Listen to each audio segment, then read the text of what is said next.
देखेंगे ट्रिग्नोमेट्री के बारे में और छोटा सा आज हम लोग इस पे डिस्क्राइब करेंगे चीजों को। बस एक ब्रीफ आपको नॉलेज दिया जाएगा कि ट्रिग्नोमेट्री जो रेशियोज होते हैं उसका हम लोग यूज कैसे करते हैं और ये आया कैसे।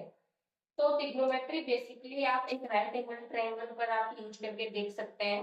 मतलब बेसिकली हम लोग राइट एंगल ट्रायंगल पर ही चीजों को लेते हैं ट्रिग्नोमेट्री में। तो यहाँ पर देखिए जैसे मैंने एक ट्रायंगल दिया है, राइट एंगल ट्रायंगल एबीसी, और एबीसी में एबी वाले पार्ट को हम परपेंडिकुलर बोलते हैं, हिंदी में इसे लंब बोलते हैं। बीसी वाले पार्ट को हम लोग बेस बोलते हैं। और जो ए से सी तक जिस पॉइंट को हम कनेक्ट कर रहे हैं, जिस लाइन को, उसको हम लोग हाइपोटेन्यूस बोलते हैं, कर्व बोलते हैं। तो यहाँ पर कुछ रेशियो लिखी हुई है, जैसे साइन थीटा। साइन थीटा का जो रेशियो होता है वो किससे किस एंगल को निकालते हैं, दिस इज आवर थीटा, ये 90। तो जब इस थीटा से हम AB अपॉन AC करते हैं, AB upon AC means perpendicular upon hypotenuse जब करेंगे, तब हम जो चीज को लेते हैं उसको हम लोग क्या बोलते हैं, साइन थीटा। कॉस थीटा के साथ में हमारा क्या हो जाता है, बेस अपॉन हाइपोटेन्यूस। तो बेस जो है वो हमारा क्या होता है, BC, और हाइपोटेन्यूस क्या है, AC। तो बेस अपॉन हाइपोटेन्यूस आपका cos theta. tan theta equal to AB upon BC equal to perpendicular upon base. sec theta equal to 1 upon cos theta. sec theta जो होता है वो आपका cos थीटा का रेसिप्रोकल होता है, जस्ट उल्टा आपको कर देना है। cos थीटा में जब हम लोग ले रहे थे बेस अपॉन हाइपोटेन्यूस, हम लोग उसको उल्टा करके हाइपोटेन्यूस अपॉन में बेस कर देना है। और cosec थीटा आपका जिस तरीके से cos थीटा का उल्टा sec थीटा होता है, साइन थीटा का भी उल्टा आपका cosec थीटा होता है। तो हाइपोटेन्यूस अपॉन में परपेंडिकुलर, और cos थीटा जो होता है वो tan थीटा का उल्टा होता है, मींस बेस अपॉन में परपेंडिकुलर। जो हमारा नेक्स्ट स्लाइड है, नेक्स्ट स्लाइड में हम लोग देखेंगे कि हम लोग कुछ चीजों के बारे में बात करेंगे कि sine theta into cosec theta 1 होता है।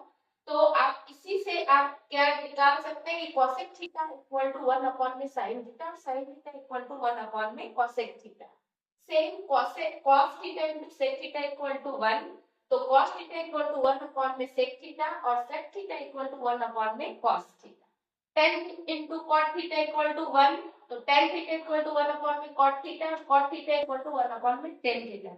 इन आइडेंटिटीज को आप बार बार रिकॉल करते रहिएगा तो ऑटोमेटिक ये आइडेंटिटीज आपको याद होती चली जाएंगी। आपको इसके लिए ज्यादा मेहनत करने की जरूरत नहीं है। आप इस वीडियो को भी बार बार देख के आप इस चीज को मेमोराइज कर सकते हैं।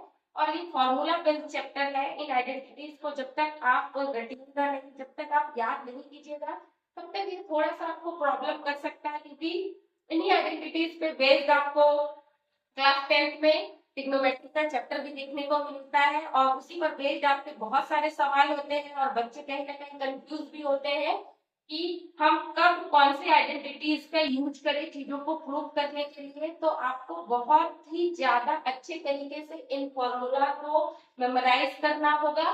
अगर हम कुछ आइडेंटिटीज के बारे में पढ़ेंगे, और ये आपके मोस्ट इंपॉर्टेंट आइडेंटिटीज है क्लास 10th के अकॉर्डिंग। दो फॉर्मूला हमारा और रह गया था, वो क्या था, tan theta equal to sin theta upon cos theta, और cot theta equal to cos theta upon में sin थीटा।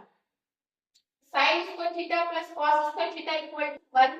इसी से हम ड्रॉ करते हैं sin square theta equal to 1 minus cos square theta, और cos square theta equal to 1 minus sin square theta. आ जाते हैं हम दूसरी identity sec square theta minus tan square theta equal to 1। तो sec square theta equal to 1 plus tan square theta, और tan square theta equal to sec square theta minus 1। हर तरीके से चीजों को याद रखना है। आप अगर एक आइडेंटिटीज को याद कर लेते हैं तो उसी पर बेस्ड आप ऑटोमेटिक आपके जो भी रिलेटेबल आइडेंटिटीज है उनको भी आप याद बहुत आसान तरीके से रख सकते हैं। बस आपको ये पता होना चाहिए कि कौन सी चीज कहाँ से कनेक्ट है। cosec square theta minus cot square theta equal to 1, तो cosec square theta equal to 1 plus cot square theta, और cot square theta equal to cosec square theta minus 1। इसी तरीके से आप चीजों को बहुत अच्छे तरीके से रिलेट करके याद भी रख सकते हैं। इसके पहले वाले स्लाइड्स में जिस तरीके से आपने देखा कि किस तरीके से हर एक फॉर्मूला कहीं ना कहीं आपका हर एक दूसरे से कनेक्टेड है। तो अगर आप एक भी चीज को स्किप करते हैं तो आपको दूसरी आइडेंटिटी बिल्कुल भी नहीं याद रखेगी। तो आप कहीं ना कहीं चीजों को कनेक्ट करके याद रखने का कोशिश कीजिए। अगर आप चीजों को कनेक्ट रख के याद करने की कोशिश करेंगे तो ऑटोमेटिक चीजें आपकी याद रहेगी। बाकी आपको भी पता है ट्रिग्नोमेट्री आपका एक ऐसा चैप्टर है जहां पर आपको बार बार फॉर्मूला को याद करना पड़ेगा, रिवाइज करना पड़ेगा। Thank you for watching this video. Take care.